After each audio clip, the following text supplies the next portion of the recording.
સાહેબ, આપનું શુભ નામ? જયેશ પટેલ, કન્વીનર કિસાન સંઘર્ષ સમિતિ અને પ્રમુખ કિસાન કોંગ્રેસ. 15મી જૂનના રોજ ખેડૂત અધિકાર માટેનું આપણે ભવ્ય આયોજન કર્યું છે, એ વિશે આપનું મંતવ્ય છે? કિસાન સંઘર્ષ સમિતિ અને કિસાન કોંગ્રેસ દ્વારા આ કિસાન અધિકાર યાત્રાનું આયોજન કર્યું છે.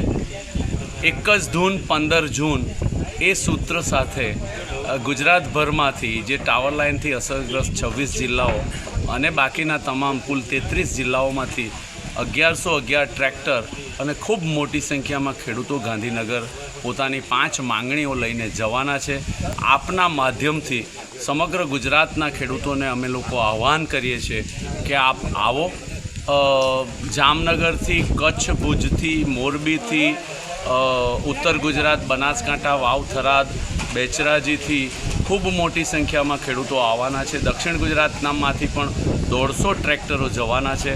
આપ સૌ પોતાના અધિકાર માટે, ખેડૂતના અસ્તિત્વ માટેની લડાઈ આ કિસાન સંઘર્ષ સમિતિ અને કિસાન કોંગ્રેસ લડી રહી છે. એમાં આપ સામેલ થાવ અને પોતાના અધિકાર માટે આ ગુજરાતની જે બેરી સરકાર છે એ બેરી સરકારના કાન ખુલે અને ખેડૂતની વાત સાંભળતી થાય એવું આયોજન છે. એટલે આપ સૌ આવો અને આ કાર્યક્રમને સફળ બનાવો. જી જયેશભાઈ, 15મી જૂનના રોજ ખેડૂત અધિકાર માટે જે ભવ્ય આયોજન કરી ખેડૂતોના પ્રાણ પ્રશ્નોને આપણે સરકાર પાસે વાચા આપવા જઈ રહ્યા છે.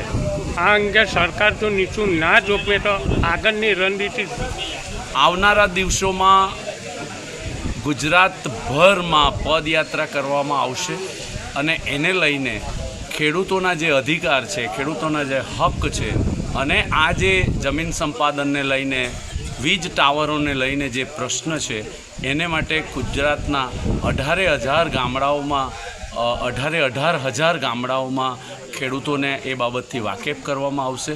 અને આ જે ટાવર લાઈનો નો જે નાખવા માટે સરકાર અને ખાનગી કંપનીઓ, ખાસ કરીને અદાણી અને અંબાણીની કંપનીઓ જે ખેડૂતો ઉપર દમન અને અત્યાચાર કરી રહી છે એ બાબતમાં ખેડૂતને જાગૃત કરીને આ સરકારને અમે ઊંઘતી જે સરકાર છે, બેરી જે સરકાર છે એને જગાડીને ખેડૂતોના હક મળે એ પ્રકારનું સમગ્ર ગુજરાતનું અમારા આવનારા દિવસોનું આયોજન છે. જી, થેન્ક યુ.